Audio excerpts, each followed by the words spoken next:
शादी के बाद पत्नी अपने पति की लंबी उम्र के लिए प्रार्थना करके करवा चौथ मनाती है। लेकिन आजकल के जमाने में जहाँ बिना शादी के ही हनीमून हुए जा रहा है, वहाँ करवा चौथ कौन सी चीज है। आजकल के बच्चे बहुत स्मार्ट हैं। रोहित तो बहुत ही ज्यादा होशियार है और ऊपर से उसका बाप अमीर भी है, इसीलिए स्कूल में उसका रौब चलता है। उसके आगे पीछे हमेशा 2-3 लड़के घूमते रहते हैं और रोहित उन्हें हुक्म करता रहता है। अरे आकाश, मेरे लिए बाहर से आइसक्रीम ला जरा।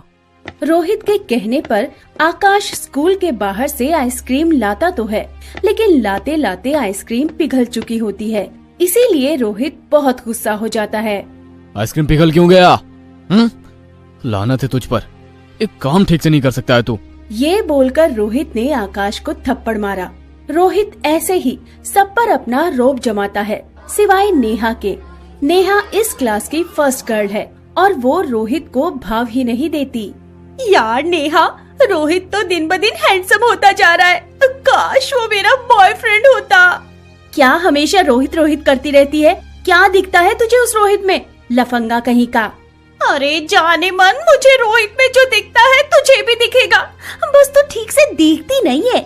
एक बार प्यार हो जाएगा ना तो तू भी मेरी तरह रोहित के लिए करवा चौथ का व्रत रखेगी। हाँ, मुझे कोई जरूरत नहीं है। मैं स्कूल सिर्फ पढ़ाई करने के लिए आती हूँ। मुझे पढ़ाई करके नौकरी करनी है, परिवार को गरीबी से मुक्त करना है। नेहा के माता पिता बहुत गरीब थे, इसीलिए नेहा मन लगाकर पढ़ाई करती थी। उसी क्लास में एक और गरीब लड़का पढ़ता था। उसका नाम था लोकेश। लोकेश नेहा से प्यार तो करता था, लेकिन वो कभी नेहा को ये बात बोल नहीं पाया। वो डरता था नेहा से। ऐसे ही हर रोज सुबह से शाम तक क्लास में कुछ न कुछ होता रहता था। लेकिन एक दिन ऐसा कुछ हुआ जिससे नेहा की पूरी जिंदगी बदल गई। स्कूल में मोबाइल फोन ले आना मना था, लेकिन रोहित किसका सुनने वाला था। वो हर रोज क्लास में फोन लाता था और इस बात से नेहा परेशान हो गई। नेहा क्लास की मॉनिटर थी। उसने ये बात टीचर को बता दी। टीचर, क्लास में मोबाइल फोन ले आना मना है ना, लेकिन रोहित हर रोज मोबाइल लाता है और सबको दिखाता है। वो सबको परेशान करता है टीचर। टीचर गुस्सा हो गए। रोहित, तुम अमीर बाप के बेटे हो, इसका मतलब ये नहीं कि तुम कुछ भी करोगे। अगली बार ऐसा हुआ तो तुम्हें स्कूल से निकाल दिया जाएगा। टीचर रोहित का मोबाइल लेकर चले गए। रोहित मन ही मन बहुत ज्यादा गुस्सा हो गया। आकाश ने रोहित से कहा, रोहित, इस नेहा का कुछ करना पड़ेगा। इसकी एक्सीडेंट करवा देते हैं। नहीं, मैं नेहा के साथ उससे भी बदतर करने वाला हूँ। मैं इसे अपने प्यार के जाल में फंसाऊंगा और उसके बाद रोहित ने पूरा प्लान बना लिया था। क्लास के बाद लोकेश नेहा के पास गया और कहा, नेहा, तुमने बिल्कुल सही काम किया है, लेकिन उस रोहित से बच के रहना। मैं तुम्हें घर छोड़ दूं? नहीं, मैं अकेली जा सकती हूँ। नेहा चली गई। नेहा गुस्से वाली थी और वो किसी भी लड़के से बात नहीं करती थी। रास्ते में नेहा के सामने अचानक से रोहित आ गया। नेहा डर गई। क्या बात है, तुमने मेरा रास्ता क्यों रोका? नेहा ने सोचा कि रोहित अभी उसे मारने वाला है, लेकिन नेहा को चौंकाकर रोहित ने कहा, नेहा, तुमने आज जो किया उसके लिए मैं तुम्हें थैंक यू बोलने आया हूँ। क्या? थैंक यू मुझे? लेकिन क्यों? मैं पैसों के अहंकार में अंधा हो गया था।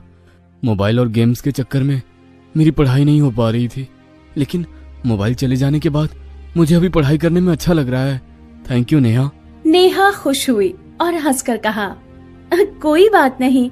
अब वैसे तुम जितने बुरे दिखते हो उतने बुरे हो नहीं, काफी अच्छे हो।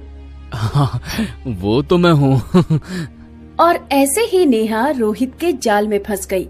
उन दोनों की दोस्ती हो गई और रोहित ने कहा, नेहा, मैं पढ़ाई में तुम्हारी तरह अच्छा नहीं हूँ, मुझे पढ़ने में मदद करोगी? हाँ रोहित, क्यों नहीं। आज शाम को बैठते हैं फिर, लेकिन मेरा घर टूटा फूटा है। कोई बात नहीं, चलिए आओ मेरे घर पे। नेहा शाम को रोहित के घर चली गई और दोनों मिलकर पढ़ाई करने लगे। लोकेश ने ये देखा तो मन ही मन सोचने लगा, हाँ, नेहा रोहित के चक्कर में कैसे पड़ गई? नहीं नहीं, रोहित अच्छा लड़का नहीं है, जरूर कुछ गड़बड़ है। लेकिन धीरे धीरे नेहा रोहित के प्यार में पड़ रही थी। वो एक साथ स्कूल आने लगे थे, एक साथ एक ही डेस्क पर बैठने लगे थे। नेहा की सहेलियां उसे चिढ़ाने लगी थी। क्यों नेहा, मुझे मना करके खुद रोहित के साथ चक्कर चला रही है? क्या बात है, वैसे तुम दोनों एक साथ बहुत अच्छे लगते हो। नेहा को अब ये सब अच्छा लगने लगा था। पढ़ाई में उसका मन नहीं लगता। सभी उससे कहते कि रोहित के साथ उसकी शादी हो जाए तो लाइफ सेट है। नेहा भी रोहित के साथ शादी मनाने की सोच रही थी। तभी एक दिन लोकेश ने नेहा से कहा, नेहा, तुम रोहित के साथ आजकल कुछ ज्यादा ही घूम रही हो। वो लड़का अच्छा नहीं है, तुम उससे दूर रहो। तुम कौन होते हो मुझे मना करने वाले? अब भागो यहाँ से। नेहा प्यार में थी, उसने लोकेश की बात ही नहीं सुनी।